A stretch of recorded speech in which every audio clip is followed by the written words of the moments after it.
अच्छा बेटा, कल का जो टॉपिक है सेम कंटिन्यू है, electrophilic substitution reactions of the benzene. Benzene के इलेक्ट्रोफिलिक सब्स्टिट्यूशन रिएक्शंस, कल भी आपको मैंने बताया था कि बेंजीन खुद न्यूक्लियोफाइल है और बेंजीन के ऊपर अटैक करेगा इलेक्ट्रोफाइल, और बेंजीन से हाइड्रोजन को रिप्लेस करेगा और उसकी जगह पे इलेक्ट्रोफाइल लग जाएगा, और उस फाइल लग जाएगा, और उस रिएक्शन को हम कहेंगे इलेक्ट्रोफिलिक सब्स्टिट्यूशन रिएक्शन। सब्स्टिट्यूशन इसलिए कहते हैं क्योंकि रिप्लेसमेंट होती है, हाइड्रोजन रिप्लेस हो जाती है और हाइड्रोजन की जगह पे इलेक्ट्रोफाइल लग जाता है। उनमें कल हमने पढ़ा था हेलोजिनेशन और नाइट्रेशन, आज हम पढ़ेंगे सल्फोनेशन। ठीक है, तो सल्फोनेशन में बेंजीन जो है वो रिएक्ट करती है सल्फ्यूरिक एसिड के साथ, कंसंट्रेटेड सल्फ्यूरिक एसिड के साथ। बेटा सल्फोनेशन है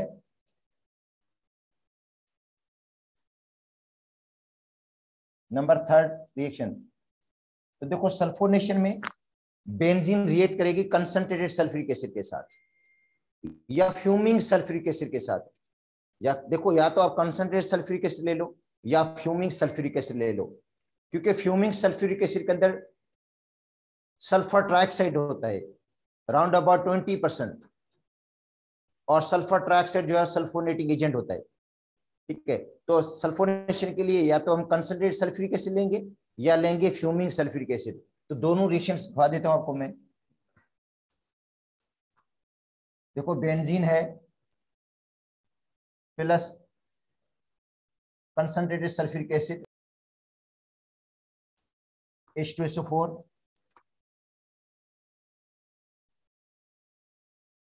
$80 पर हीट देंगे इसको हम,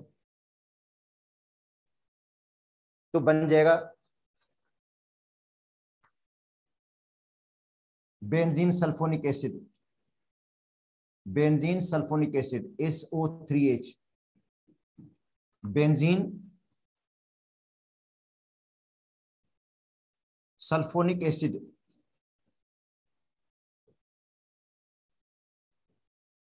और वाटर। अच्छा, यहां पे फ्यूमिंग सल्फ्यूरिक एसिड भी ले सकते हैं बेटा, बेंजीन फ्यूमिंग सल्फ्यूरिक एसिड के साथ भी रिएक्ट करेगी। देखो फ्यूमिंग सल्फ्यूरिक एसिड लें जिसके अंदर सल्फर ट्राइऑक्साइड होता है,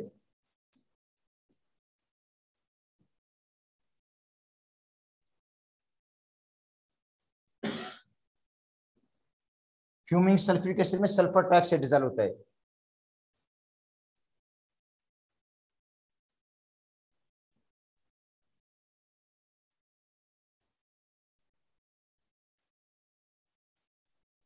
$25 पे इसमें भी वही प्रोडक्ट बनेगा,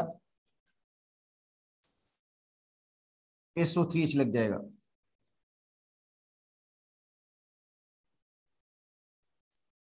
बन जाएगा बेंजीन सल्फोनिक एसिड।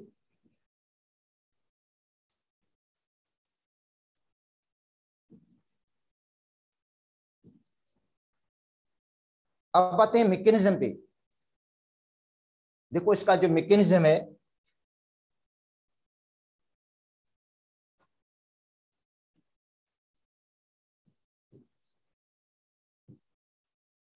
अच्छा देखो मैकेनिज्म में आप सोच रहे होंगे कि बेंजीन में जो इलेक्ट्रोफाइल है वो SO3H है,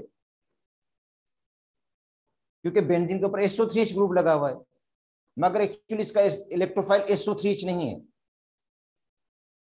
देखो बेंजीन सल्फोनिक एसिड में जो इलेक्ट्रोफाइल एक्चुअल इलेक्ट्रोफाइल है वो SO3H नहीं होता बेटा, वो होता है SO3 होता है। ठीक है, मतलब बेंजीन की जो सल्फोनेशन है उसमें जो एक्चुअल इलेक्ट्रोफाइल है जो बेंजीन के ऊपर अटैक करता है एक्चुअल मालिक, ठीक है, वो SO3 है। क्योंकि आपको मैंने लिखवाया था कि SO3 जो है वो न्यूट्रल इलेक्ट्रोफाइल होता है, न्यूट्रल इलेक्ट्रोफाइल है SO3। ठीक है, तो आप देखो H2SO4, इसका पहला स्टेप H2SO4 है, उसके दो मॉलिक्यूल ये हैं बेटा, H2SO4 होगा, दूसरा भी H2SO4 का मॉलिक्यूल होगा। इनसे बनेगा क्या, एक बनेगा H3O आइन हाइड्रोनियम आइन, दूसरा बनेगा सल्फर ट्राइऑक्साइड, और एक बनेगा HSO4 हाइड्रोजन सल्फेट आयन। ये एक्चुअली इलेक्ट्रोफाइल है।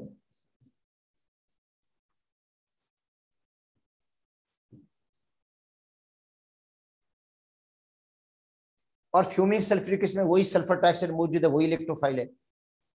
जो फ्यूमिंग सल्फ्यूरिक एसिड में सल्फर ट्राइऑक्साइड एक्चुअली वो इलेक्ट्रोफाइल होता है। और सल्फ्यूरिक एसिड अगर कंसंट्रेट आप लेंगे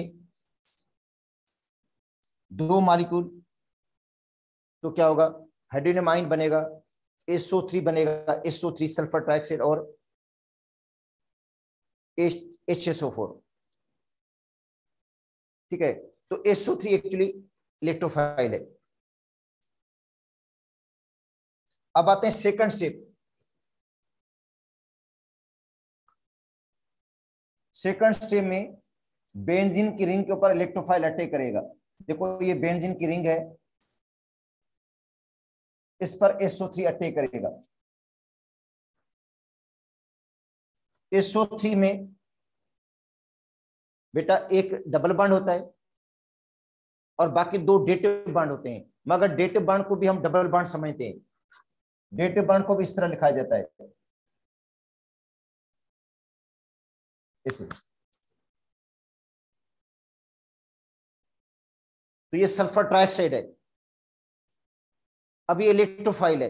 अब ये इलेक्ट्रोफाइल किस तरह बनता है, देखो ऑक्सीजन मोर इलेक्ट्रोनेगेटिव है। ये जो पाई इलेक्ट्रॉन्स हैं वो ऑक्सीजन की तरफ जाते हैं। बेटा जो पाई इलेक्ट्रॉन्स हैं वो ऑक्सीजन की तरफ जाते हैं, तो ऑक्सीजन के ऊपर नेगेटिव चार्ज आ जाती है और कार्बन के ऊपर पॉजिटिव चार्ज आ जाती है। ऑक्सीजन नेगेटिव बन जाएगा और कार्बन क्या बन जाएगा, पॉजिटिव। ये बॉन्ड ब्रेक हो जाएगा। अब ये जो एस है, ठीक है, ये अटैक करेगा किसके ऊपर, इसके अंदर एक्चुअली इलेक्ट्रोफाइल भी है, न्यूक्लियोफाइल भी है, मगर जो एस है वो समझिए इलेक्ट्रोफाइल है। ये एस अटैक करेगा किसके ऊपर, बेंजीन की रिंग के ऊपर, क्योंकि एस जो है इलेक्ट्रॉन डिफिशिएंट है। उसने अपने इलेक्ट्रॉन किसको दे दिए, ऑक्सीजन को। अब ये एस जो होगा वो अटैक करेगा रिंग के ऊपर और बेंजीन की रिंग से इलेक्ट्रॉन लेगा। ठीक है, तो इस तरह का बॉन्ड हो जाएगा इसका।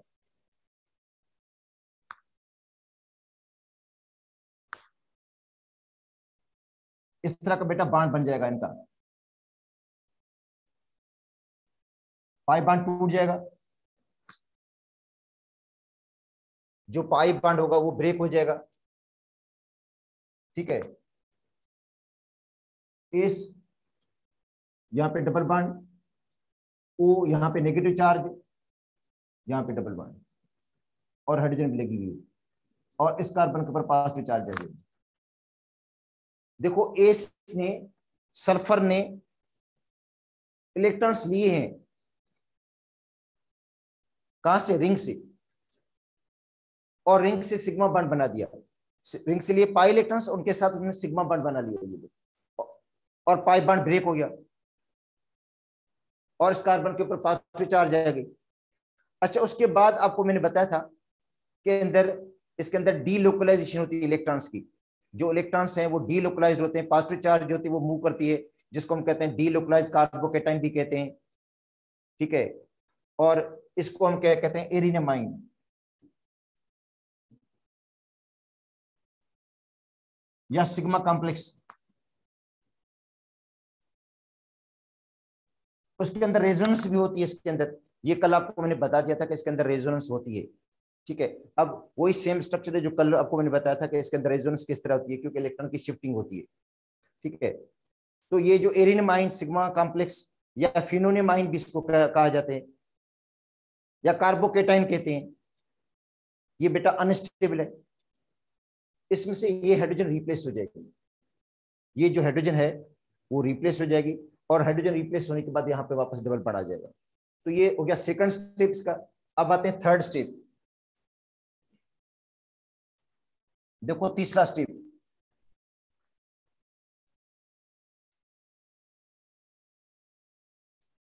इसको हम अब SO3 नेगेटिव लिख देता हूं मैं। बेटा ये SO3 नेगेटिव है, बॉन्डिंग की जगह पे क्या लिख दिया, SO3 नेगेटिव लिख दिया। इसके साथ हाइड्रोजन भी लगी हुई है और यहाँ पे पॉजिटिव चार्ज मौजूद है। अब होगा रिमूवल ऑफ प्रोटॉन। अब ये होगा कि प्रोटॉन रिमूव हो जाएगा, ये हाइड्रोजन जो होगी रिमूव हो जाएगी। इसको हाइड्रोजन को रिमूव कौन करेगा? HSO4। जो पढ़कर आए थे हम HSO4, ये जो HSO4 है ये क्या करेगा? इसको रिमूव करेगा। ठीक है,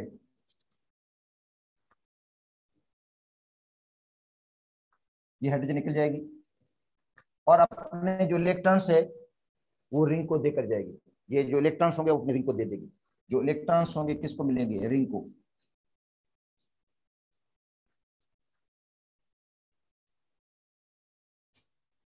और बांड वापस रीजनरेट हो जाएगा। SO3 नेगेटिव हो गया। देखो ये हाइड्रोजन निकल गई यहां से, ये हाइड्रोजन निकल कर किसके साथ मिल गई? HSO4 के साथ, बन गया H2SO4। आते हैं ये जो SO3 नेगेटिव, जो SO3 नेगेटिव है, SO3 जिसके ऊपर नेगेटिव चार्ज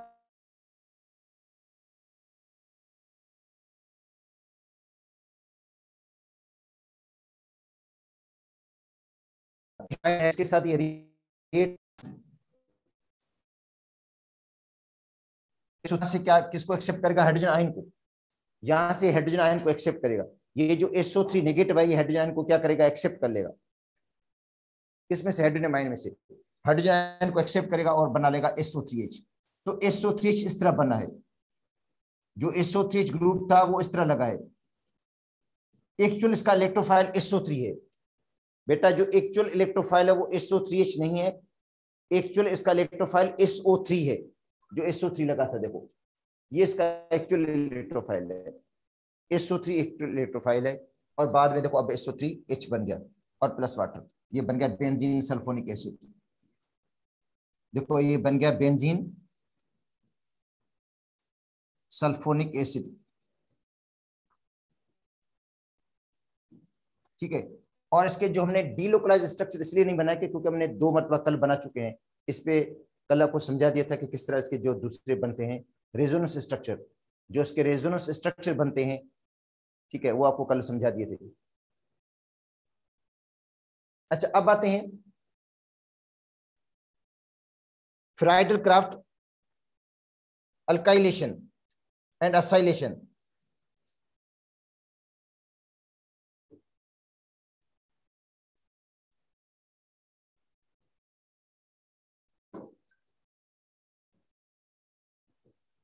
बेटा फ्राइडल क्राफ्ट अल्काइलेशन और फ्राइडल क्राफ्ट असाइलेशन।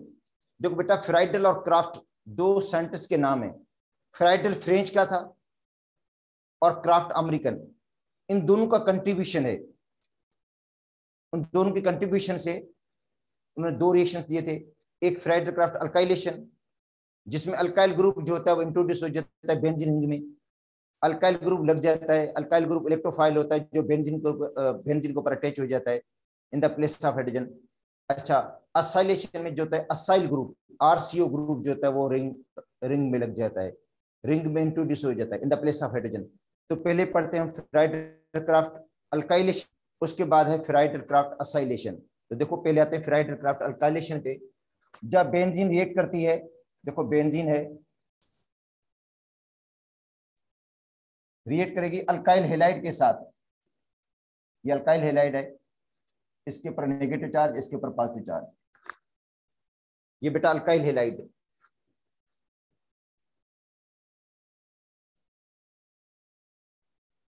ठीक है, और इसके लिए हम कैटलिस्ट कौन से लेंगे?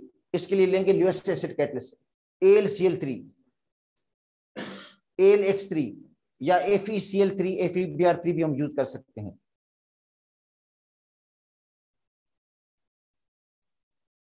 AlX3 तो बेटा ये ल्यूएस एसिड कैटलिस्ट है, इसको हम कहते हैं Lewis acid catalyst. Lewis acid catalyst. और अब देखो बेंजीन के ऊपर जो अटैक करेगा ग्रुप, बेटा बेंजीन के ऊपर जो ग्रुप अटैक करता है वो इलेक्ट्रोफाइल है।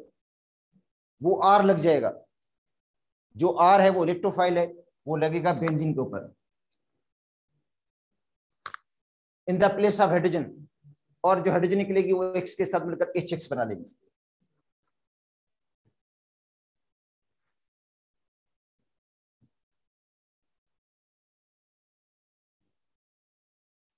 अल्काइल बेंजीन, देखो बेंजीन प्लस मिथाइल क्लोराइड,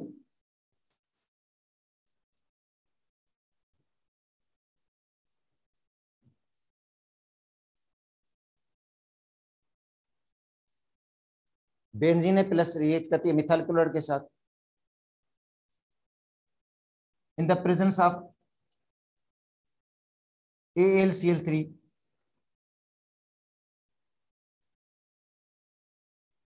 ठीक है। तो क्या बनेगा,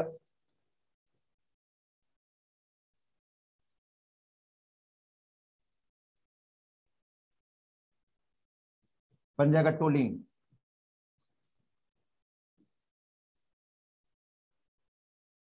टोलिन बनेगा बेटा, मिथाइल जो ग्रुप है ये इलेक्ट्रोफाइल है, ये बेंजीन को अटैक करेगा और बना लेगा टोलिन, और यहां से हाइड्रोजन निकलेगी जो Cl के साथ मिलकर HCl बना लेगी।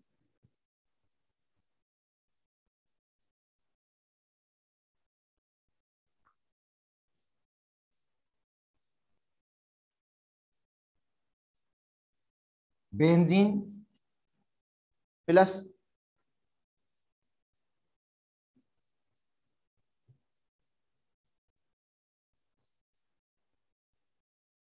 नॉर्मल प्रोपाइल क्लोराइड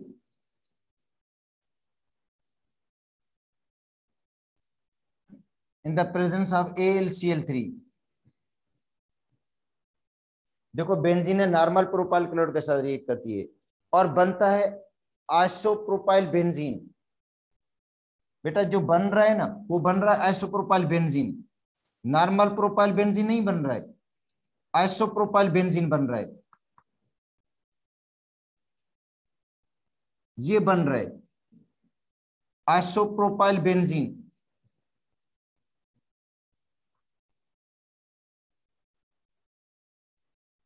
या क्यूमीन, कॉमन इसको क्यूमीन भी पढ़ा जाता है। तो देखो जो हमने लिया था वो लिया था नॉर्मल प्रोपाइल क्लोराइड, मगर बन रहा है आइसोप्रोपाइल क्लोराइड, क्योंकि इसके अंदर जो कार्बोकेटाइन बनता है बेटा इसके अंदर रीअरेंजमेंट होती है। चलो इसके मैकेनिज्म तो ये 1 डिग्री, ये बेटा 1 डिग्री कार्बोकेटाइन है, क्योंकि जिसका लगा हुआ है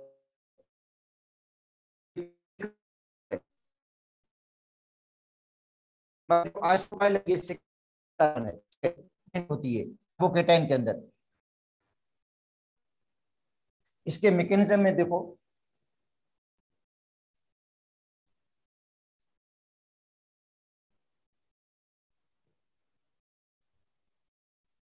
बेटा, मैकेनिज्म में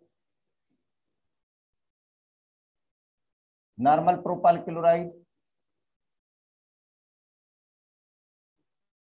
नॉर्मल प्रोपाइल क्लोराइड है ये, ठीक है, और ये 1 डिग्री है,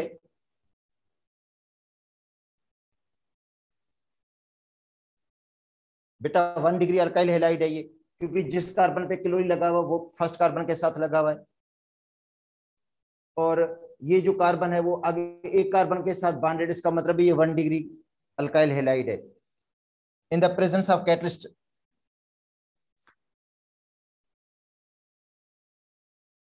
AlCl3। इस तरह इनका बॉन्ड टूटेगा, बॉन्डिंग इलेक्ट्रॉन्स इसके पास जाएंगे, बेटा ये बॉन्डिंग इलेक्ट्रॉन्स क्लोरीन के पास गए, क्लोरीन नेगेटिव बन गया, वो मिलेगा कैटलिस्ट के साथ,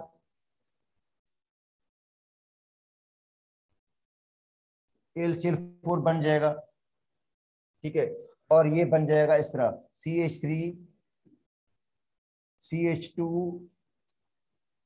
CH2 पॉजिटिव, तो ये बन गया 1 डिग्री कार्बोकेटाइन, 1 डिग्री कार्बोकेटाइन। बेटा 1 डिग्री जो कार्बोकेटाइन है इसके अंदर एक्चुअली रीअरेंजमेंट हो सकती है अगर पॉसिबल है। अगर इससे 2 डिग्री बन जाए तो इसके अंदर पॉसिबिलिटी है रीअरेंजमेंट की। अच्छा, रीअरेंजमेंट किस तरह?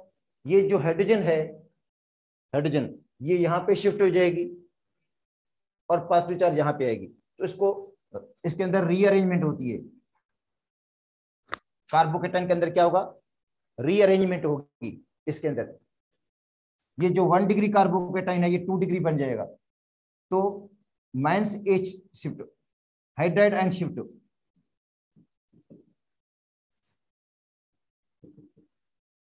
बेटा H माइनस आयन जो होगा, हाइड्राइड जो आयन होगा, हाइड्राइड आयन, इसकी शिफ्टिंग होगी। यहां से H नेगेटिव आयन निकलेगा, वो लगेगा इसकी जगह पे और पॉजिटिव चार्ज यहां पे आ जाएगी, तो ये बन जाएगा 2 डिग्री कार्बोकेटाइन। देखो 1 डिग्री से क्या ये CH गया, तो बेटा 1 डिग्री कार्बोकेटाइन जो है इधर रीअरेंजमेंट हुई है और बन गया 2 डिग्री कार्बोकेटाइन, और ये ज्यादा स्टेबल है। 1 डिग्री से जो स्टेबल कार्बोकेटाइन होगा वो 2 डिग्री होगा। तो स्टेबिलिटी के लिए जो 1 डिग्री कार्बोकेटाइन होता है उसके अंदर हाइड्राइड आयन की शिफ्टिंग होती है, मिथाइल की शिफ्टिंग होती है, वो अलग टॉपिक है कार्बोकेटाइन की स्टेबिलिटी के लिए, ठीक है। मगर इसके अंदर ये होगा कि हाइड्राइड आयन की शिफ्टिंग होगी, यहाँ से H नेगेटिव निकलेगा, इस कार्बन से H नेगेटिव निकलकर यहाँ पे लग जाएगा और यहाँ पे पॉजिटिव चार्ज आ जाएगी और ये बन जाएगा 2 डिग्री कार्बोकेटाइन। ये बन गया 2 डिग्री कार्बोकेटाइन, और ये 2 डिग्री कार्बोकेटाइन जो होगा वो अटैक करेगा रिंग के ऊपर। बेटा सेकंड स्टेप में, स्टेप 2 में, ये जो 2 डिग्री कार्बोकेटाइन है ये अटैक करेगा रिंग के ऊपर।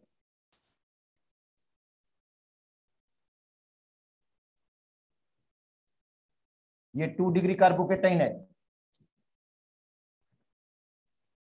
ये अटैक करेगा किसके ऊपर? रिंग के ऊपर अटैक करेगा, ठीक है। और ये रिंग पे अटैक वहां पे करेगा जहां पे पाई इलेक्ट्रॉन्स ज्यादा होंगे, और वहां से ये पाई इलेक्ट्रॉन्स लेगा और बनाएगा रिंग के साथ सिग्मा बॉन्ड। तो बेटा ये देखो,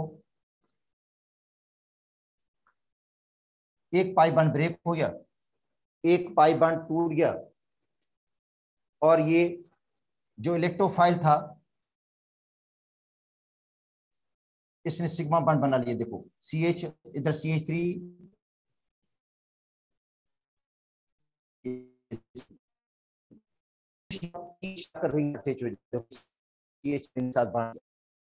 देखो बेटा यहाँ ना सेंटर वाला पोस्ट, इसने रिंग के साथ जाकर बन, तो CH के दो मिथाइल ग्रुप लगे हुए और इसके ऊपर पॉजिटिव चार्ज आ जाएगी और बन जाएगा इरेनियम आयन।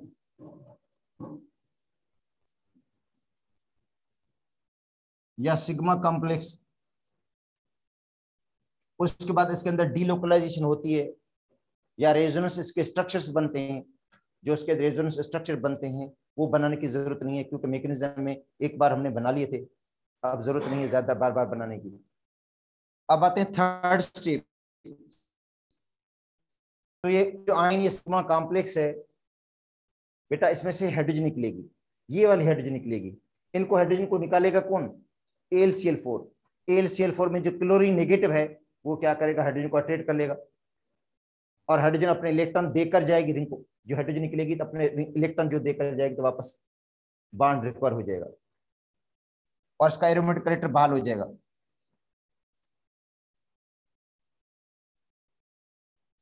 H CH, इधर CH3, यहाँ पे ये CH3 है, पॉजिटिव चार्ज है, प्लस AlCl4 नेगेटिव। अब क्या होगा? जो Cl इसमें नेगेटिव है वो बेटा हाइड्रोजन को क्या करता है? एक्सट्रैक्ट कर लेता है, एब्जॉर्ब कर लेता है, अट्रैक्ट करता है। ये हाइड्रोजन को निकालेगा, ये हाइड्रोजन यहां से निकल जाएगी और बॉन्ड, और हाइड्रोजन जब जाएगी इलेक्ट्रॉन रिंग को देकर जाएगी। बेटा हाइड्रोजन निकलते हुए इलेक्ट्रॉन रिंग को देकर जाएगी तो वापस 3 बॉन्ड बन जाएंगे और बन जाएगा आइसोप्रोपाइल बेंजीन।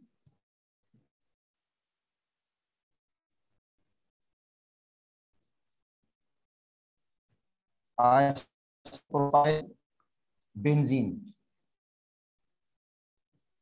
या इसको पढ़ते हैं क्यूमीन कॉमनली। अच्छा, अब हाइड्रोजन जो निकली है यहां से Cl के साथ कर इस बना लेगी प्लस AlCl3, जो कैटलिस्ट अब रिकवर हो गया। तो ये था फ्राइडल क्राफ्ट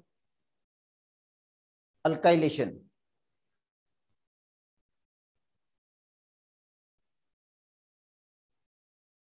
अब आते हैं फ्राइडल क्राफ्ट असाइलेशन पे।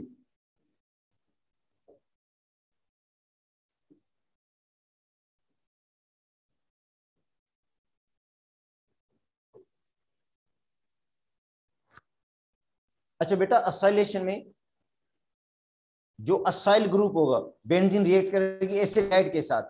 देखो फ्राइडल क्राफ्ट असाइलेशन में जो बेंजीन है वो रिएक्ट करती है एसिड हैलाइड के साथ इन the presence of catalyst, Lewis acid catalyst AlX3, AlCl3, AlBr3, ये यूज करेंगे कैटलिस्ट। देखो बेंजीन है ये प्लस एसिड हैलाइड,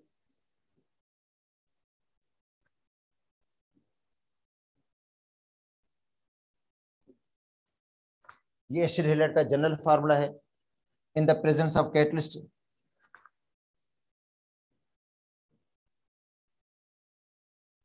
AlX3,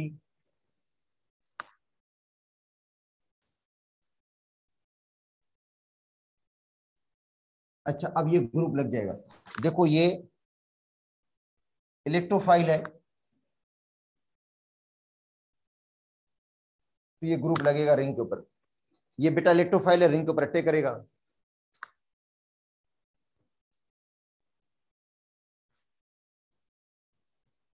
बन जाएगा असाइल बेंजीन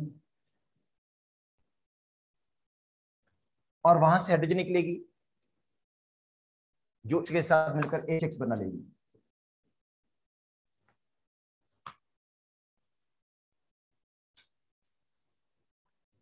बेंजीन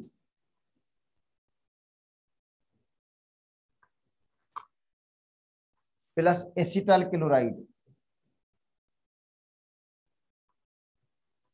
बेटा बेंजीन है जो रिएक्ट करती है किसके साथ, एसिटाइल क्लोराइड के साथ या इथेनॉइल क्लोराइड के साथ। इसका आइपिक नेम इथेनॉइल क्लोराइड है। तो एसिटाइल क्लोराइड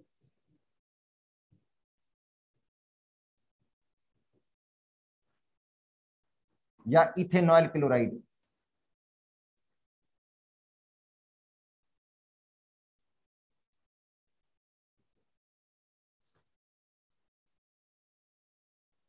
बेटा एसिटाइल क्लोराइड या इथेनॉइल क्लोराइड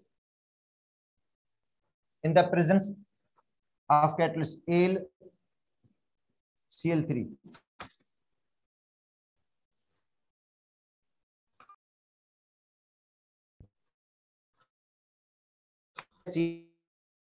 ये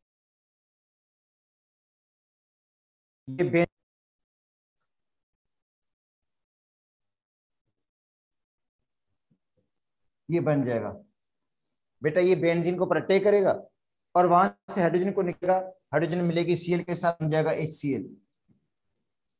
तो ये बन गया एस्टोफिनोन।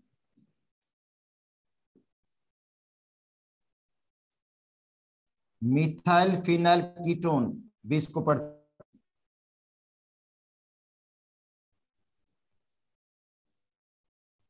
बेटा मिथाइल फिनाइल कीटोन भी पढ़ते हैं। ये मिथाइल है और ये फिनाइल एस्टोफिनोन, या इसको पढ़ते हैं फिनाइल इथेनोन भी पढ़ते हैं। ये फिनाइल ग्रुप और ये 2 कार्बन है तो इथेनोन, इसको फिनाइल इथेनोन भी पढ़ते हैं।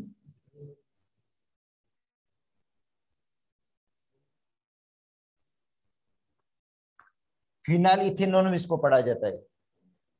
अब आते हैं इसका मैकेनिज्म।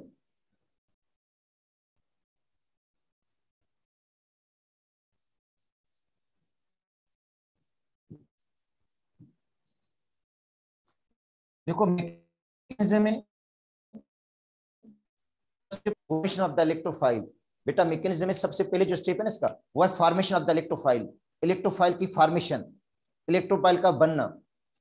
तो इलेक्ट्रोफाइल तो इसमें ये है CH3 C double bond OCl, ये रिएजेंट है, ठीक है। प्लस ये कैटलिस्ट AlCl3 जो लियस एसिड कैटलिस्ट है। बेटा लियस एसिड,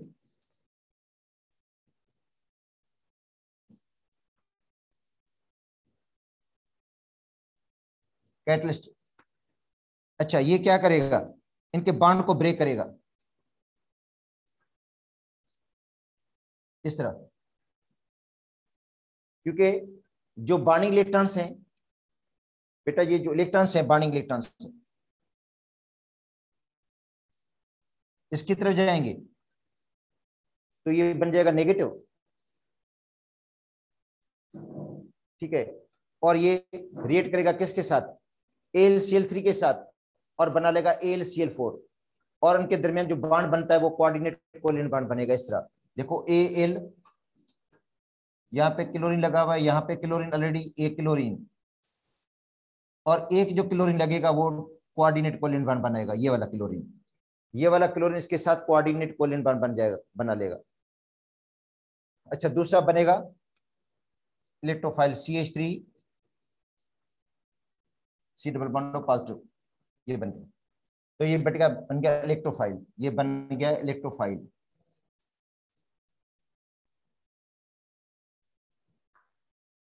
इलेक्ट्रोफाइल बना है, ठीक है। अब ये इलेक्ट्रोफाइल अटैक करेगा रिंग के ऊपर। ये बेंजीन की रिंग है, देखो बेंजीन की रिंग। और बेंजीन के अंदर, रिंग के अंदर आपको पता है पाई इलेक्ट्रॉन्स हैं।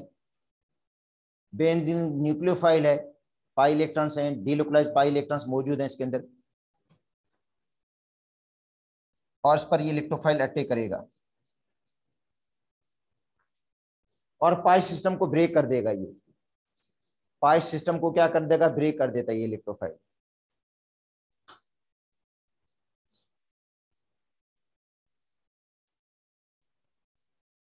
और पाई इलेक्ट्रॉन्स एक्सेप्ट करेगा ये जो इलेक्ट्रोफाइल होगा वो पाई इलेक्ट्रॉन को एक्सेप्ट करेगा। पाई इलेक्ट्रॉन से ये बॉन्ड बनाएगा sigma bond.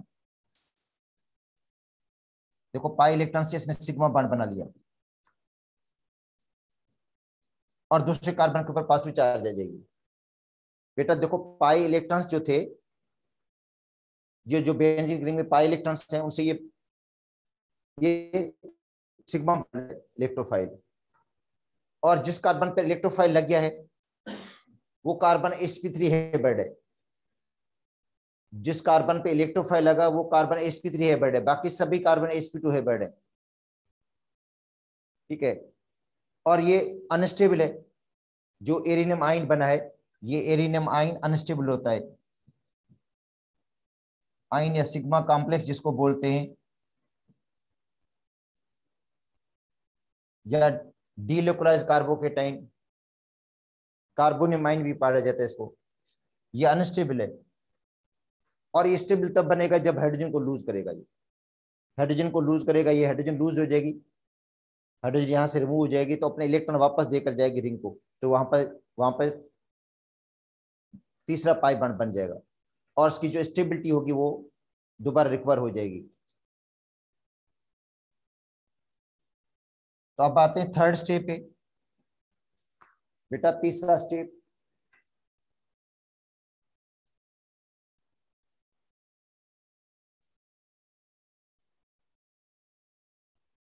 C double bond OCH3 लगा हुआ है, H भी लगा हुआ है, यहाँ पे पॉजिटिव चार्ज है इसके ऊपर। अब प्लस AlCl4। बेटा इसमें जो Cl नेगेटिव है, जो AlCl4 में Cl नेगेटिव है, वो क्या करेगा, इस हाइड्रोजन को अट्रैक्ट कर लेगा, ठीक है। वो हाइड्रोजन को अट्रैक्ट करेगा तो हाइड्रोजन जो है अपने इलेक्ट्रॉन देकर जाएगी रिंग को। हाइड्रोजन जो है इलेक्ट्रॉन देकर जाएगी रिंग को और एसिटोफिनोन बन जाएगा। ये बन गया एसीटोफिनोन।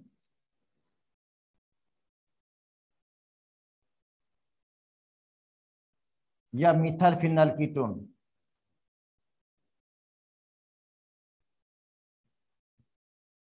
मिथाइल फिनाइल कीटोन बन गया। और प्लस में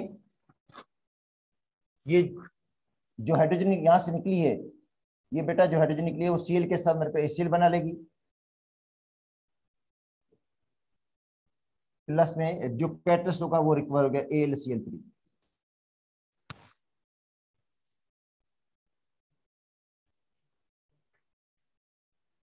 ठीक है, तो बेटा ये है इसका।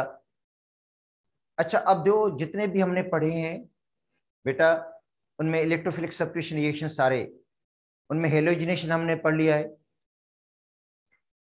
नाइट्रेशन हमने पढ़ लिया है,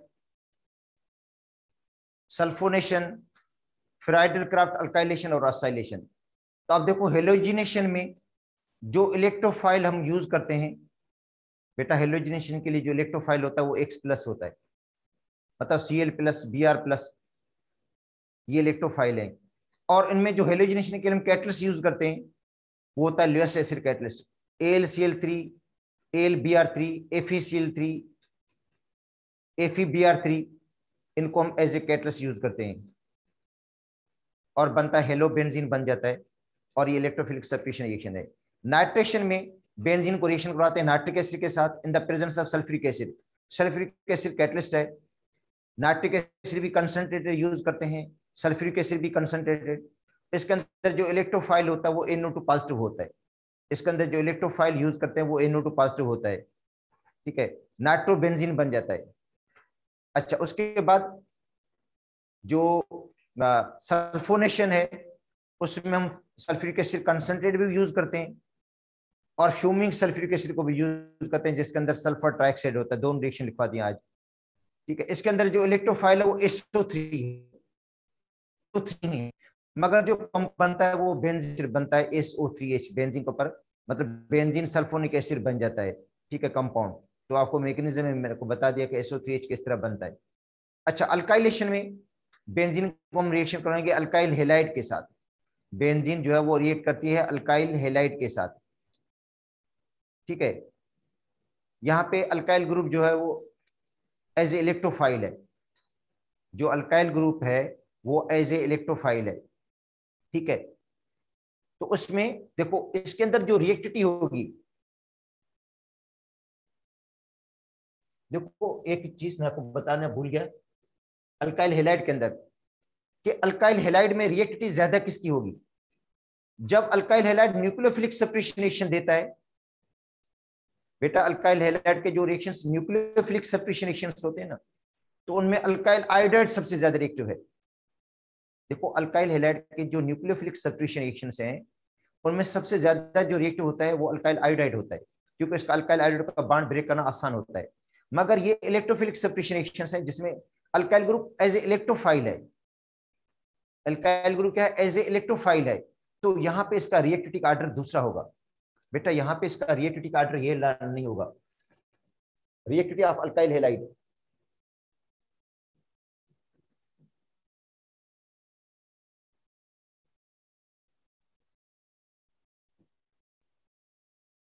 इन electrophilic substitution reaction,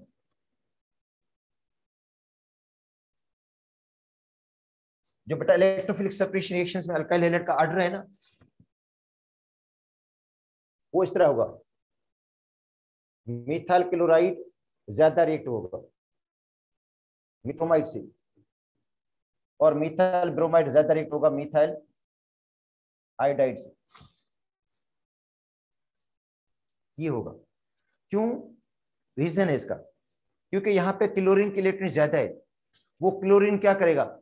alkyl group के इलेक्ट्रॉन को ज्यादा खींचेगा वो, तो अल्काइल ग्रुप को वो क्या करेगा? ज्यादा इलेक्ट्रॉन डेफिशिएंट बना लेगा, और जितना जो अल्काइल ग्रुप ज्यादा इलेक्ट्रॉन डेफिशिएंट होगा उतना वो स्ट्रांग इलेक्ट्रोफाइल होगा। बेटा देखो अल्काइल ग्रुप जो है जितना ज्यादा इलेक्ट्रॉन डेफिशिएंट होगा, अल्काइल ग्रुप जितना ज्यादा इलेक्ट्रॉन डेफिशिएंट होगा, जितने इसमें इलेक्ट्रॉन की ज्यादा कमी होगी उतना वो स्ट्रांग इलेक्ट्रोफाइल होगा। तो इसमें जो इलेक्ट्रोफाइल बनता है वो स्ट्रॉन्गर बनता है, इसके अंदर जो इलेक्ट्रोफाइल बनता है वो वीकर बनता है, क्योंकि आयोडीन की इलेक्ट्रिक इतनी हाई नहीं है, हाई नहीं, इसकी वजह से वो अल्काइल ग्रुप के इलेक्ट्रॉन को इतना खींचेगा नहीं, इसलिए यहां पे जो अल्काइल ग्रुप बनता है वो वीकर इलेक्ट्रोफाइल बनता है, और यहाँ अल्काइल हेलाइड से जो इलेक्ट्रोफाइल बनेगा वो ज्यादा स्ट्रॉन्गर बनता है। इसलिए देखो ज्यादातर हम लेते ही मिथाइल क्लोराइड है, या इथाइल क्लोराइड लेते हैं, आइसोप्रोपाइल क्लोराइड लेते हैं, वहां पे हम आइसोप्रोपाइल आयोडाइड नहीं यूज करते। अच्छा, जबकि न्यूक्लियोफिलिक सब्स्टिट्यूशन रिएक्शंस में ये उसका ऑर्डर उल्टा हो जाता है। न्यूक्लियोफिलिक सब्स्टिट्यूशन रिएक्शंस में ये होता है जिसका बॉन्ड जल्दी ब्रेक होगा, बेटा जितना बॉन्ड जल्दी ब्रेक होगा उनका उतना उसकी रिएक्टिविटी ज्यादा होगी। तो इसका मतलब है, ये मैं बता देता हूं कि इलेक्ट्रोफिलिक सब्स्टिट्यूशन रिएक्शंस जो बेंजीन वाले हैं, बेटा बेंजीन के जो इलेक्ट्रोफिलिक सब्स्टिट्यूशन रिएक्शंस हैं उनमें अल्काइल हेलाइड का जो ऑर्डर ऑफ रिएक्टिविटी ये होगा, मैं बता देता हूँ, ये reactivity of alkyl halide in the electrophilic substitution reactions के हिसाब से मैं कह रहा हूँ, जहां पे अल्काइल ग्रुप जो है एज इलेक्ट्रोफाइल यूज हो रहा है। ठीक है, न्यूक्लियोफिलिक सब्स्टिट्यूशन रिएक्शंस में ये नहीं होगा ऑर्डर इसका। न्यूक्लियोफिलिक सब्स्टिट्यूशन रिएक्शन में ऑर्डर जो होता है वो इनवर्स होता है, वो आगे पढ़ाऊंगा न्यूक्लियोफिलिक सब्स्टिट्यूशन रिएक्शंस के अंदर।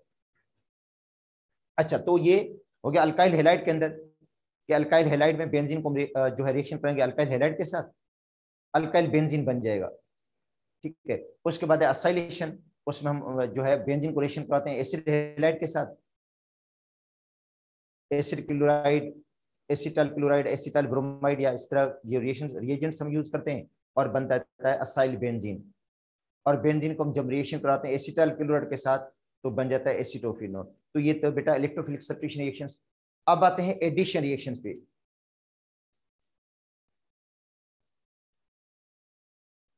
अब आते हैं addition reactions.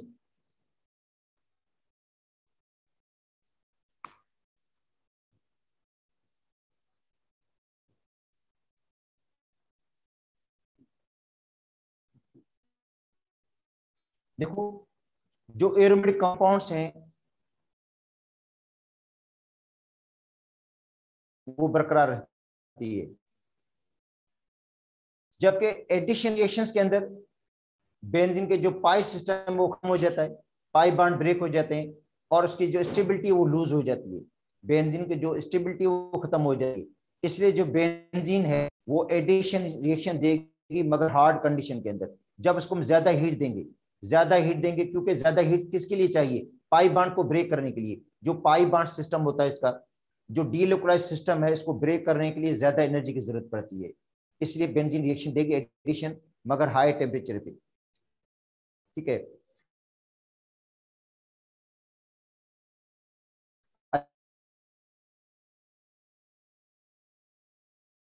in the presence of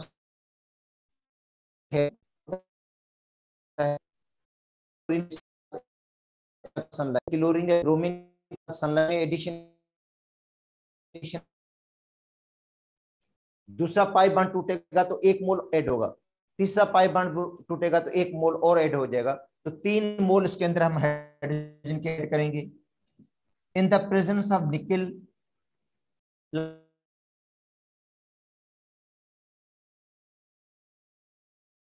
platinum या पैलेडियम, टेम्परेचर 100 तक होता है टेम्परेचर, इसको दिया कहीं 150 हवा 200 हवा, मतलब 150 से 200 तक इसको टेम्परेचर देते हैं तो बन जाएगा साइक्लोहेक्सेन।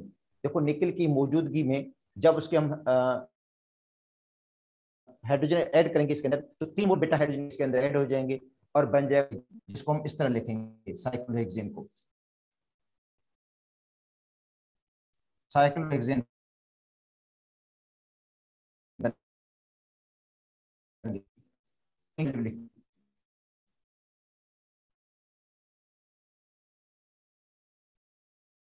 साइकिल, ये पाई बांड टूटे,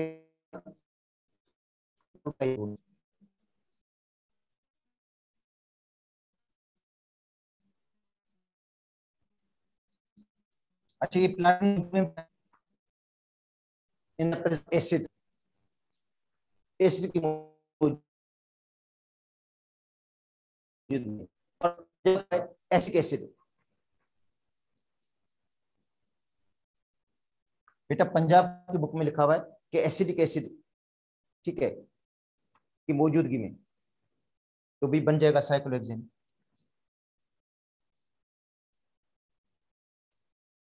तीन मोल हाइड्रोजन ऐड करेंगे, बन जाएगा साइक्लोहेक्सेन।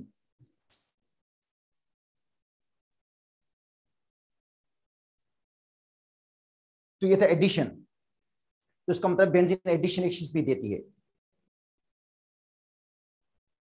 क्योंकि इसका जो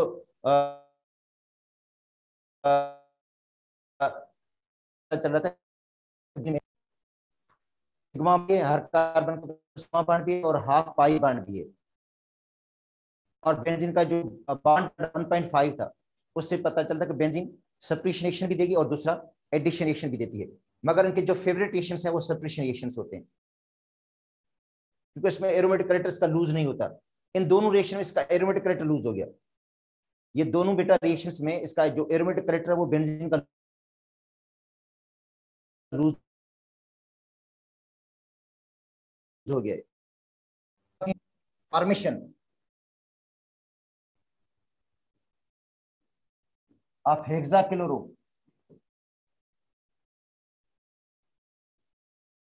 साइक्लोहेक्सेन या हेक्साब्रोमो,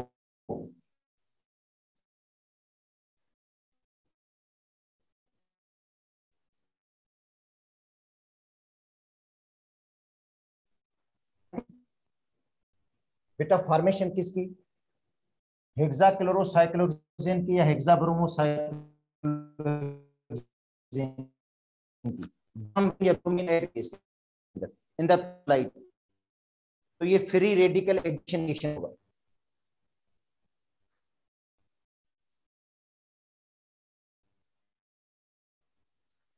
प्लस 3 मोल क्लोरीन के ऐड करेंगे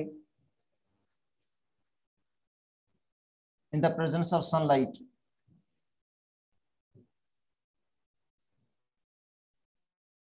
सनलाइट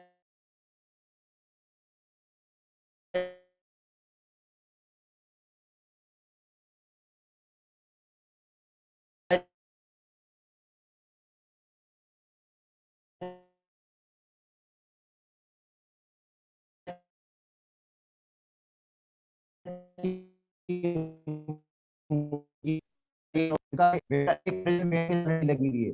अब हर कार्बन के ऊपर एक क्लोरीन, क्लोरीन इस कार्बन के साथ रहेगा, एक इसके साथ, ये दूसरा पाइप देगा, एक क्लोरीन इस कार्बन के साथ लग गई, एक इस कार्बन के साथ, पाइप इसके साथ लग गई और बन जाएगा 6 H6 सी हेक्साक्लोरो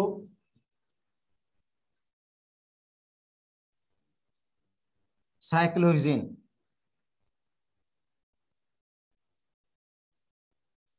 अच्छा, जब इसके अंदर ब्रोमीन ऐड करेंगे हम,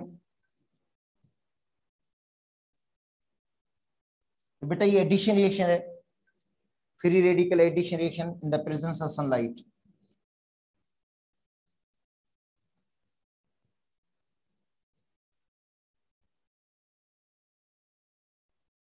और ये रिएक्शन हाई प्रेशर पे होगा,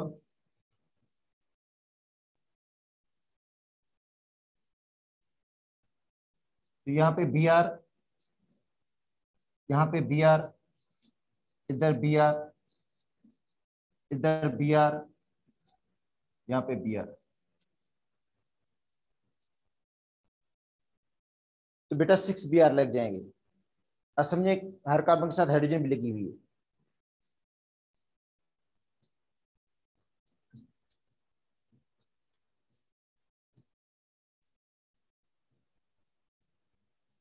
तो बन जाएगा हेक्सा ब्रोमो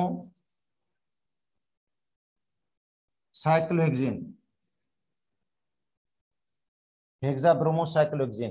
तो ये बेटा दो रिएक्शंस के एडिशन थे, एक था एडिशन ऑफ हाइड्रोजन जिसको हम कहते हैं हाइड्रोजिनेशन, और दूसरा था एडिशन ऑफ हेलोजन जिसको हम क्या कहते हैं, हेलोजिनेशन होगी, जिसमें बनेगा हेक्सा क्लोरोसाइक्लोहेक्सेन और हेक्सा ब्रोमोसाइक्लोहेक्सेन। अगर बेंजीन क्लोरीन के साथ रिएक्ट करती है कैटलिस्ट की मौजूदगी में, लुईस एसिड कैटलिस्ट की मौजूदगी में, तो बेटा सब्स्टिट्यूशन रिएक्शन होगा। ठीक है। अच्छा अब देखो एक रिएक्शन और भी है, वो है हेलोजिनेशन।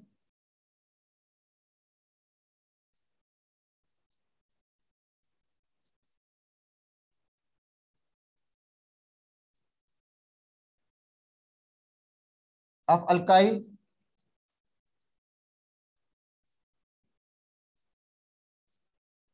Side chain. बेटा अल्काइल की, अल्काइल ग्रुप की साइड चेन है ये देखो, ये अल्काइल ग्रुप है। इधर देखो बेंजीन के ऊपर अल्काइल ग्रुप लगा हुआ है।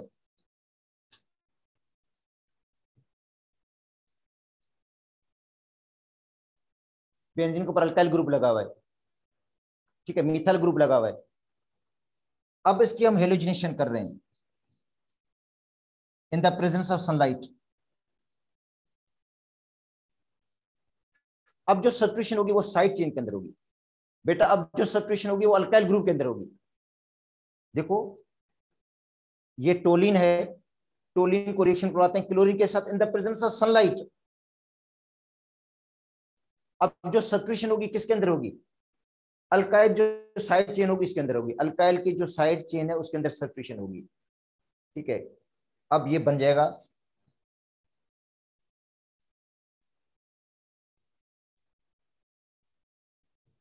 CH2Cl।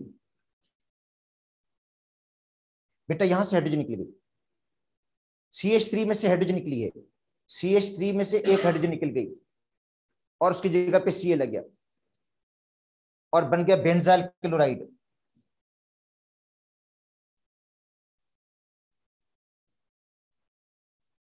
प्लस HCl, और इसको कहते हैं फ्री रेडिकल सब्स्टिट्यूशन रिएक्शन। ये बेटा फ्री रेडिकल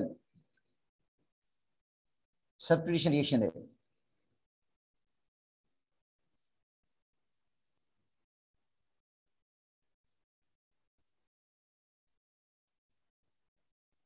ये बेटा फ्री रेडिकल सब्स्टिट्यूशन रिएक्शन है। ये सब्स्टिट्यूशन बेंजीन के रिंग के अंदर नहीं हुई है, ये सब्स्टिट्यूशन हुई है अल्काइल ग्रुप के अंदर। ये बेटा सब्स्टिट्यूशन किसके अंदर हुई है, अल्काइल ग्रुप के अंदर हुई है। Free radical substitution reaction in the presence of sunlight chlorine के साथ। ठीक है, और बन गया बेंजाइल क्लोराइड।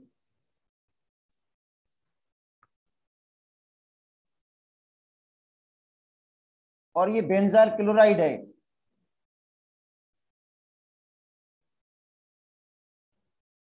बेटा बेंजाइल क्लोराइड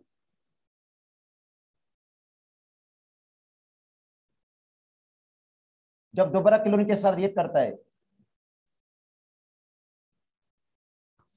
सनलाइट की मौजूदगी में, तो दूसरी हाइड्रोजन भी रिप्लेस हो जाती है।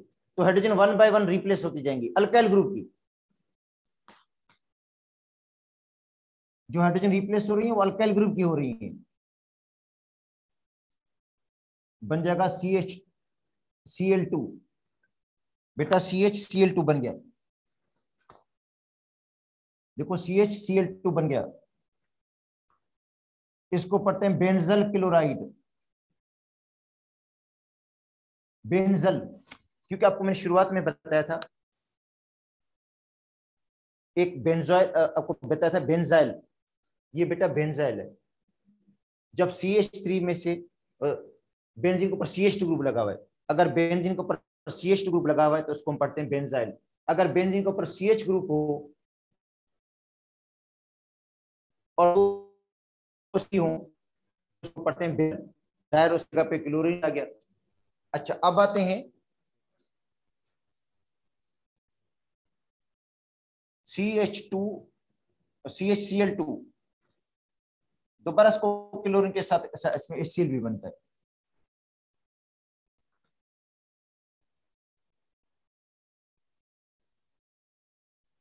अच्छा CHCl2 दोबारा क्लोरीन के साथ रिएक्शन करवाते हैं सनलाइट की मौजूदगी में, तो बन जाएगा एक और हाइड्रोजन रिप्लेस हो जाएगी। बेटा एक और हाइड्रोजन रिप्लेस हो गई और बन गया CCl3। इसको पढ़ते हैं बेंजो ट्राइक्लोराइड।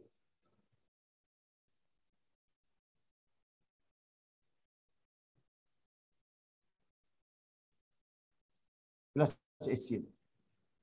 तो ये बेटा सब्स्टिट्यूशन हुई थी साइड अल्काइल साइड चेन का, मतलब बेंजीन के ऊपर जो अल्काइल ग्रुप लगा हुआ है, देखो बेंजीन के ऊपर जो अल्काइल ग्रुप लगा हुआ था उसके अंदर सब्स्टिट्यूशन हुई है, बेंजीन खुद के अंदर नहीं सब्स्टिट्यूशन हुई है। देखो ये बेंजीन खुद के अंदर सब्स्टिट्यूशन नहीं हुई है, बेंजीन के ऊपर जो ऊपर अल्काइल ग्रुप लगा था उसके अंदर सब्स्टिट्यूशन हुई है। ठीक है, अब आते हैं ऑक्सीडेशन रिएक्शन।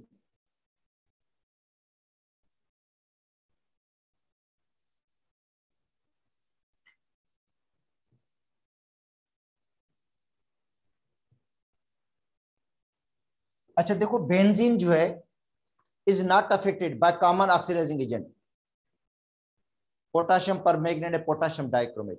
तो benzene is not oxidised by KMnO4, common oxidizing agent potassium permanganate है, पोटाशियम डाइक्रोमेट है, मगर बेंजीन को ऑक्सीडाइज नहीं करते। Benzene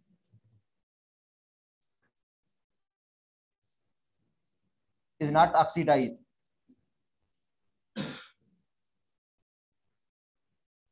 bye common oxidizing agent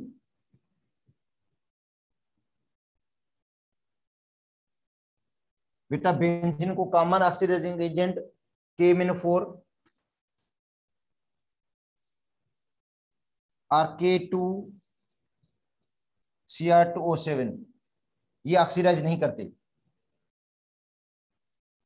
बेटा बेंजीन को पोटाशियम परमैंगनेट या पोटाशियम डाइक्रोमेट ऑक्सीडाइज नहीं करेंगे, बेंजीन से ऑक्सीडाइज होगी भी नहीं।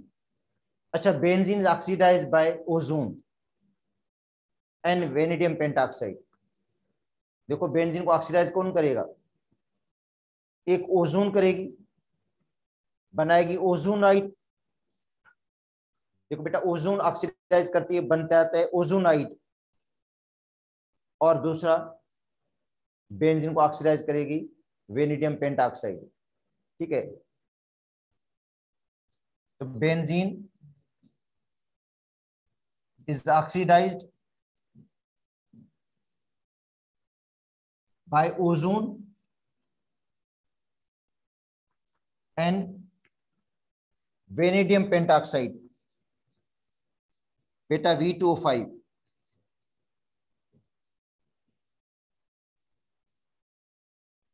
वेनेडियम पेंटाक्साइड करेगा इसको ऑक्सीडाइज। अच्छा दूसरा ओजोन करेगी ऑक्सीडाइज इसको।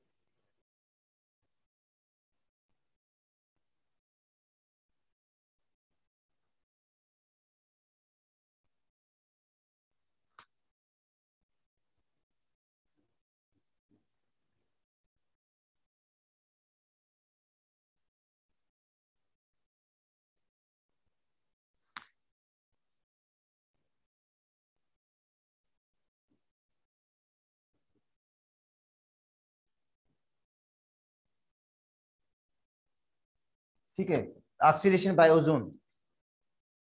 देखो बेंजीन है,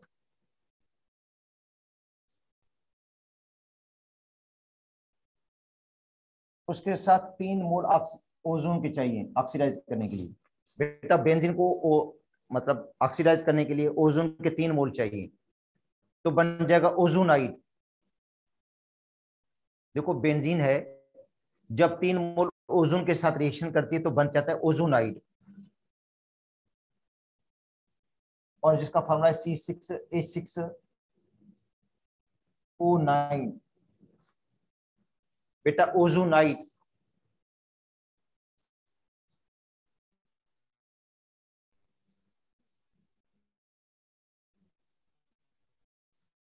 ओजोनाइड बनेगा। ठीक, और ओजोनाइड जो है फर्दर जिसको उनका जिंक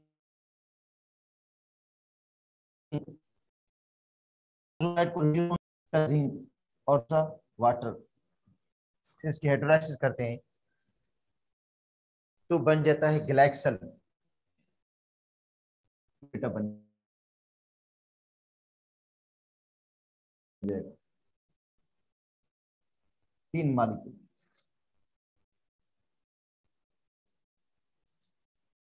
या 1,2 इथेन डायल।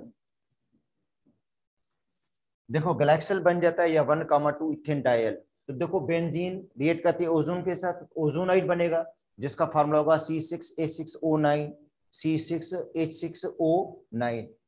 और वो फर्दर रिएक्ट करेगा किसके साथ, जिंक के साथ और वाटर के साथ। तो क्या बनेगा, गैलेक्सल बनेगा। और दूसरा बनेगा H2O2, 3 माल वाटर के होंगे और बन जाएगा H2O2। अच्छा H2O2 जो होता है, H2O2 इसके जो 3 मॉलिक्यूल्स होंगे, सॉरी H2O2 के 3 मॉलिक्यूल्स, ये मिल जाते हैं जिंक के साथ। तो आगे बना लेते हैं वाटर और जिंक ऑक्साइड। क्या बन जाएगा बेटा, जिंक ऑक्साइड बन जाएगा। तो देखो मेन रिएक्शन ये है कि भाई बेंजीन है, जब ओजोन के साथ रिएक्ट करती है तो बनाती है ओजोनाइड। ओजोनाइड को रिड्यूस कौन करता है, जिंक। किसके अंदर, गैलेक्सल के अंदर। या 1,2 इथेन डायल, 1,2 इथेन डायल। अच्छा जो H2O है वो कन्वर्ट हो जाता है H2O2 में, और H2O2 मिलता है जिंक के साथ और बना लेता है जिंक ऑक्साइड और वाटर। इसका मतलब है जिंक ऑक्सीडाइज हो गया है, ठीक है। और ये जो बेंजीन थी वो कन्वर्ट होगी किसके अंदर, गैलेक्सल के अंदर, ठीक है। अगर ओजोनाइड का स्ट्रक्चर बनाना चाहें आप, तो ओजोनाइड का स्ट्रक्चर इस टाइप का होता है।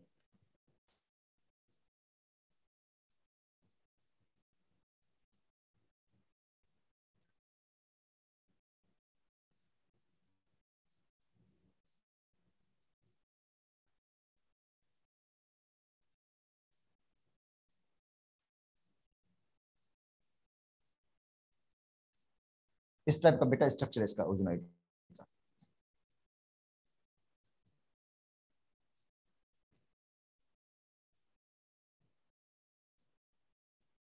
ऐसा है, मगर स्ट्रक्चर तो वही C6H6O9 हो जाता है ये ओजोनाइड।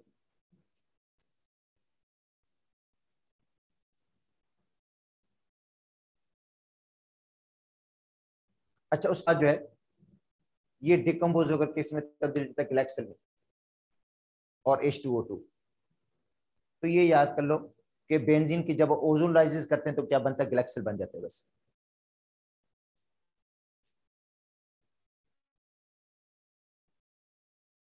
अच्छा उसके बाद है ऑक्सीडेशन।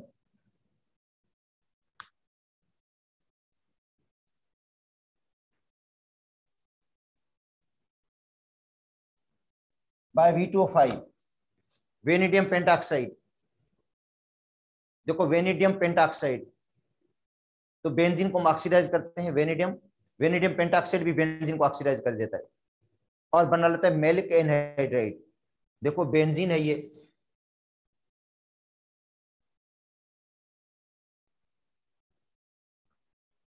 उसको ऑक्सीडाइज करते हैं वेनेडियम पेंटाऑक्साइड के साथ। वेनेडियम पेंटाऑक्साइड टेम्परेचर 450 या 500 तक टेम्परेचर होगा वेनेडियम पेंटाऑक्साइड के साथ। तो बनेगा मैलिक एनहाइड्राइड। बेटा बेंजीन को जब हम ऑक्सीडाइज करते हैं, वेनेडियम पेंटाऑक्साइड ऑक्सीडाइजिंग एजेंट है, इसको ऑक्सीडाइज किस में करेगा, मैलिक एनहाइड्राइड के अंदर। ये मैलिक एनहाइड्राइड का फार्मूला है।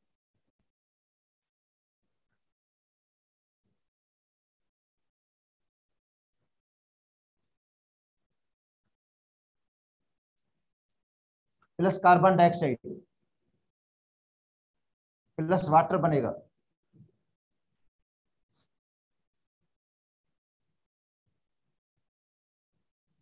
मैलिक एनहाइड्रेट बनेगा।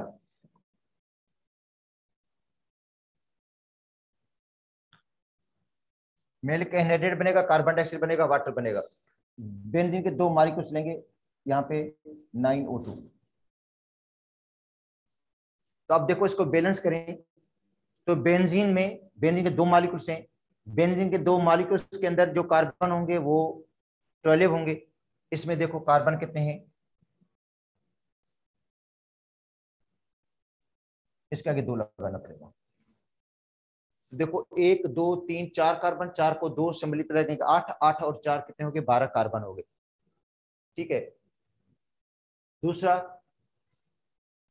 बेंजीन के अंदर जो हाइड्रोजन है वो 12 हाइड्रोजन होती है। इसके अंदर देखो 4 को 2 से मल्टीप्लाई करेंगे 8 हाइड्रोजन ये हो गई। ये 2 हाइड्रोजन है, इनको 2 से मल्टीप्लाई करेंगे 4 हाइड्रोजन ये होगी, 12 हाइड्रोजन होगी। तो बनेगा मेलिक एनहाइड्राइड। और मेलिक एनहाइड्राइड जो है बेटा, मेलिक एनहाइड्राइड जो है वो वाटर को एब्जॉर्ब करता है और बनाता है मेलिक एसिड। देखो मेलिक एनहाइड्राइड है, वाटर को एब्जॉर्ब करेगा। ये मेलिक एनहाइड्राइड, ये मेलिक एनहाइड्राइड का फार्मूला है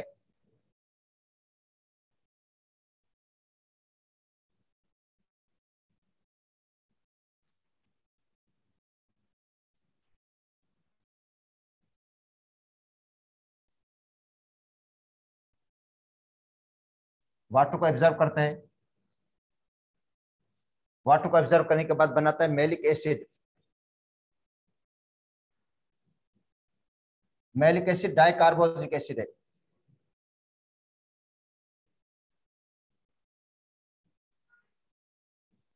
ये बनेगा मेलिक एसिड।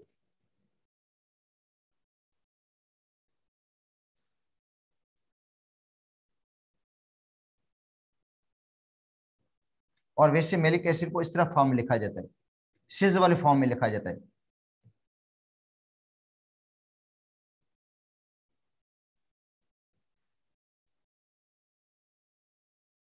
बेटा मेलिक एसिड जो होता है वो सिज वाले फॉर्म में होता है, ये इस फॉर्म में होगा। ये आपको पढ़ा था ज्योमेट्रिकल आइसोमेरिज्म में, ये मेलिक एसिड की सिज फॉर्म में, मतलब मेलिक एसिड सिज। और जो इसका जो आइसोमर है वो होता है फ्यूमरिक एसिड, जिसका भी मॉलिक्यूलर फार्मूला सेम है मगर वो ट्रांस वाले फॉर्म में है। तो ये है malic acid.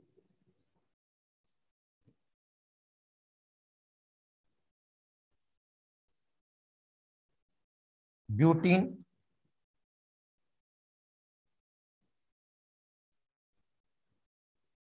2 butene, 1,4 dioic acid. बेटा देखो इसका नंबरिंग अगर करेंगे आप लोग तो 1 2 3 4, तो 2 पे डबल बॉन्ड है, 2 पे डबल बॉन्ड, तो 2 ब्यूटीन, 1,4 डाइओइक एसिड। दो उसके अंदर कार्बोक्सिलिक एसिड है, 2 कार्बोक्सिलिक एसिड, ये भी COH है, ये भी COH है। तो 2 ब्यूटीन 1,4 डाइओइक एसिड। इसका जो दूसरा आइसोमर वो होता है फ्यूमरिक एसिड। बेटा ये वैसे मैं आपको बता देता हूँ, ये इसका दूसरा आइसोमर है फ्यूमरिक एसिड। उसका फार्मूला इस तरह का होता है, स्ट्रक्चर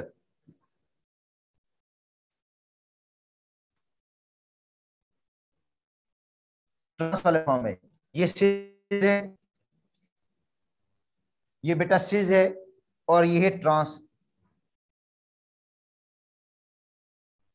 ट्रांस का मतलब है अपोज।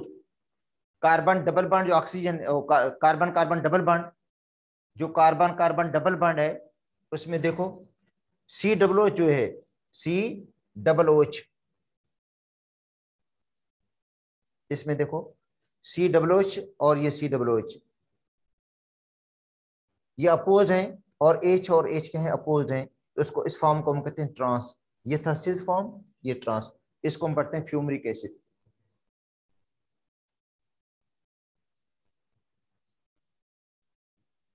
तो ये इससे रिलेटेड तो नहीं था मगर वैसे आपको बता दिया। ये था मेलिक एसिड, मेलिक एनहाइड्राइड। जब उसको वाटर के अंदर डिजोल्व कर देते हैं तो बन जाता है मेलिक एसिड। तो बेटा इसके जो रिएक्शंस थे, सब्स्टिट्यूशन रिएक्शंस, वो भी हमने कंप्लीट कर लिए। इसके एडिशन रिएक्शंस भी हो गए, इसके ऑक्सीडेशन रिएक्शन भी हो गए। अब आते हैं ऑक्सीडेशन।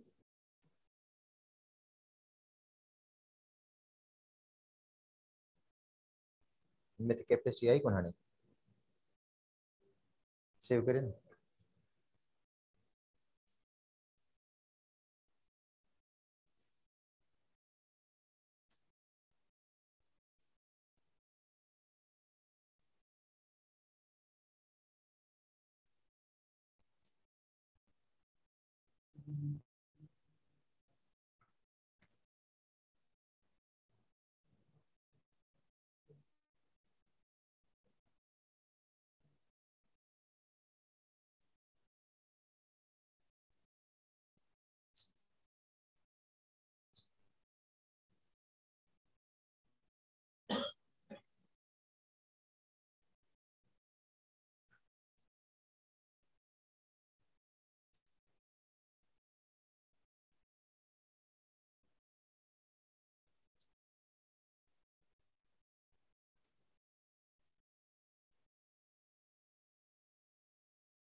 से ठीक बनेगा।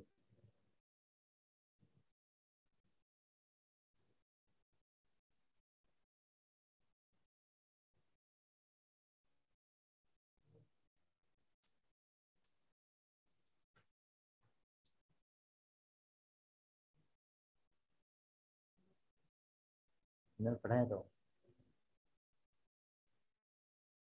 साइन मैं चेक कर पूछा पढ़ाया एक मिनट।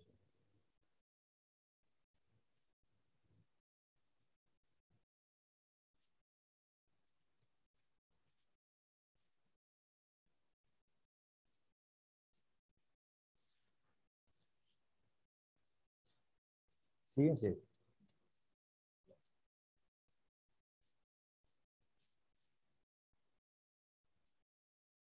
अच्छा बेटा, अब ये जो अल्काइल चेन है, मतलब जो अल्काइल ग्रुप की साइड चेन है उसकी ऑक्सीडेशन, तो अब है ऑक्सीडेशन ही रिएक्शंस, ऑक्सीडेशन ही चल रहे हैं।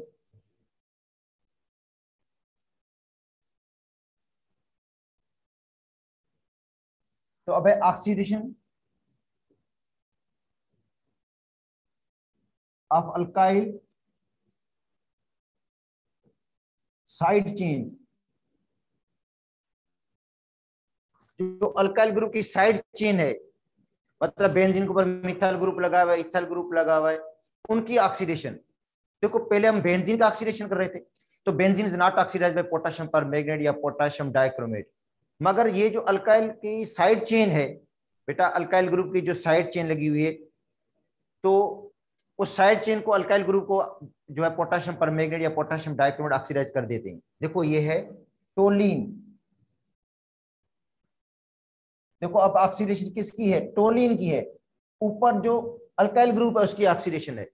बेटा जो ऑक्सीडेशन है अल्काइल साइड चेन, जो अल्काइल ग्रुप की साइड चेन है उसकी ऑक्सीडेशन कर रहे हैं। ठीक है, टोलिन। अब टोलिन को ऑक्सीडाइज कर देगा, तो साइड चेन में कितने भी कार्बन, लंबी चेन हो बेटा, साइड चेन में कितने भी कार्बन है मगर बनेगा बेंजोइक एसिड। मतलब ऊपर मिथाइल ग्रुप हो, इथाइल ग्रुप हो, प्रोपाइल ग्रुप हो, कितनी बड़ी चेन हो, जब उसको हम ऑक्सीडेशन करेंगे तो बनेगा बेंजोइक एसिड बनता है। तो देखो टोलिन है, उसकी हम ऑक्सीडेशन कर रहे हैं।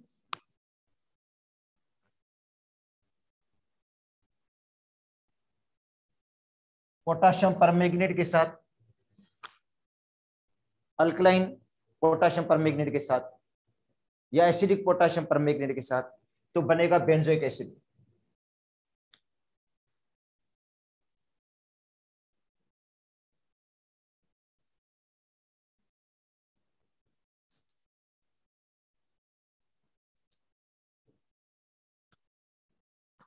और H2 बनेगा।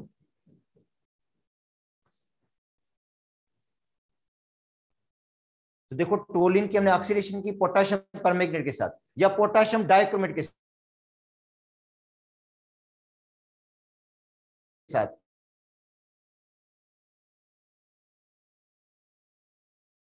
बेटा बेंजीन की ऑक्सीडेशन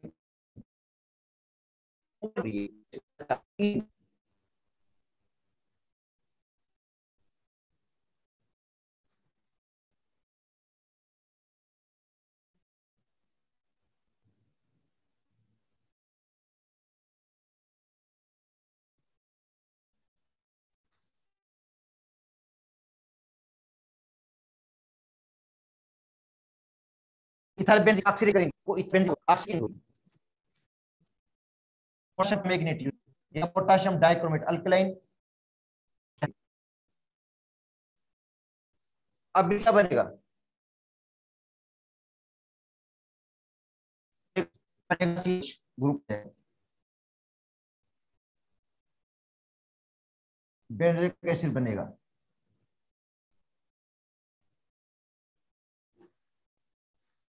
और हाई